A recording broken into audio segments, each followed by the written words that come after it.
I call the Right Honourable Winston Peters. Mr. Speaker, I think the background to this legislation is well known by most New Zealanders. It is a shameful background of neglect, of cover-up, of a failure to answer parliamentary questions, of a failure to front up to the media and tell people as to what happened and what went wrong. But we're charged as a political party with writing a law that hopefully a mass majority of members of Parliament can support in the interests of the national security and safety of New Zealanders and our role as participants in seeking to obtain a safer world internationally. The outcome we seek, therefore, New Zealand First, is to create an effective watchdog that does not bite the people it seeks to protect.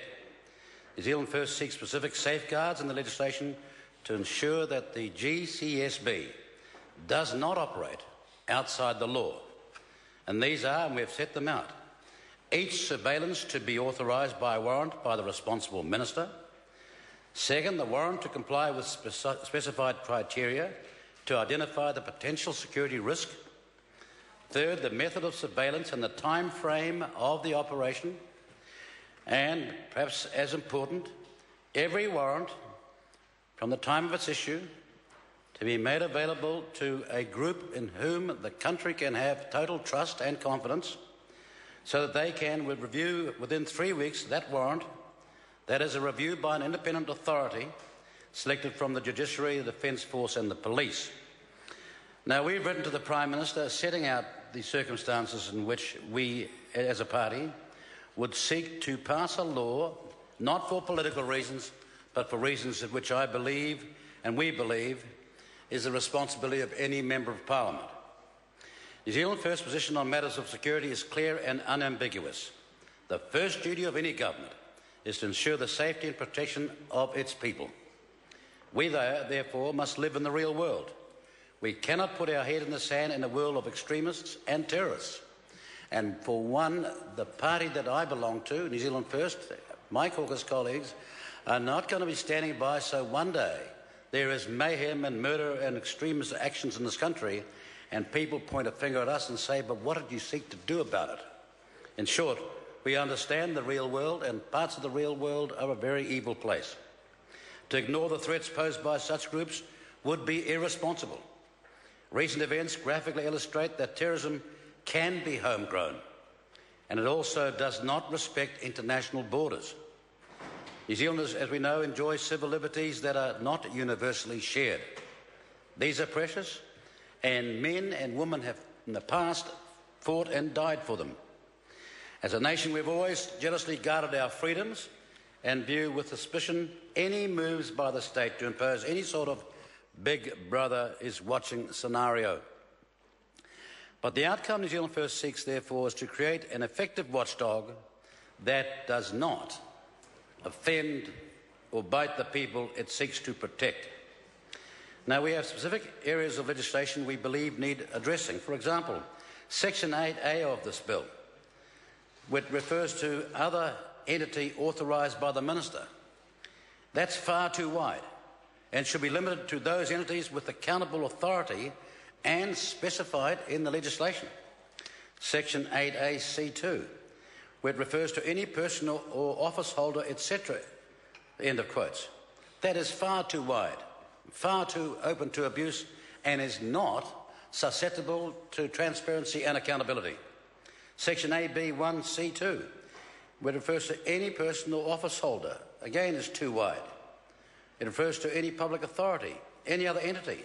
These are phrases which are far too wide and would have appeared surely to be obvious to the drafters as not capable of being supported by responsible members of Parliament.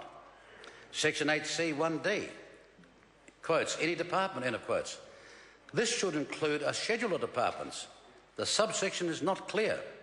Section 25(3)(d), any other person the director thinks fit, etc. Now, where on earth would they have got such a catch-all, carry-all, include-all phrase if they seriously wanted members of Parliament to support this? While New Zealand First agrees with the necessity to gather information and to share it with appropriate authorities, we believe there needs to be far clearer definition about this and also serious general oversight.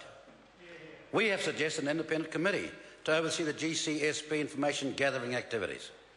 When New Zealand citizens or residents are involved, we want this committee to be informed when a warrant is authorised, and the same committee must be given the power to review the situation within a period of 3 weeks. That's proper oversight. This provides a measure of safeguard to avoid unfounded fishing trips on New Zealanders. Now, the GCSB is an important agency. I can tell from the correspondence and communications the number of people who are suspicious of this, but let me ask them, what would they have done in circumstances where terrorism could have been discovered before it happened? When were they going to take responsibility, or who would they trust to take responsibility for that? We're not asking people to sign up to spying on our fellow citizens, but there are some people in our society, as in a lot of societies, and we take the serious drug trafficking in this country and on the borders of this country, they are surely a case in point. There are some people who simply cannot be trusted. Their whole records shouts that, and we know it. The GCSB must operate professionally to meet the challenges faced by New Zealand and our allies. New Zealand First has said, and we've written to the Prime Minister today, that we'll assist the government to meet these goals as long as our concerns are addressed in this legislation, because we will not support the idea of rubber stamping a bill as it stands. Now, I've heard some of the previous speakers from the government side. Frankly, with respect, I don't think they know what they're talking about. I am a minister that twice in my career signed out countless authorities or warrants because I had to. But I was seriously concerned at the time about the safeguards where there may have been some impact on New Zealanders. No, I didn't rubber stamp them. That's a fact.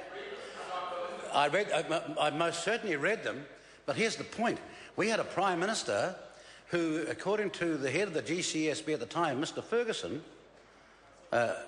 paid no attention at all to this most serious of all obligations. Now, we consider that the government should seek as wide a degree of cross-party support for this bill as possible. In short, this legislation has to be supported, surely, by enough of Parliament to ensure that it survives the next election and the one after that and the one after that, if it's going to have any serious meaning in terms of security of this country. And that being the case, and because we've written to the Prime Minister, and they preferred under urgency to press this bill, deficient as it is, at this point in time, we oppose this legislation. Called Jamie Lee Ross. Thank you, Mr Speaker. This House is considering this piece of legislation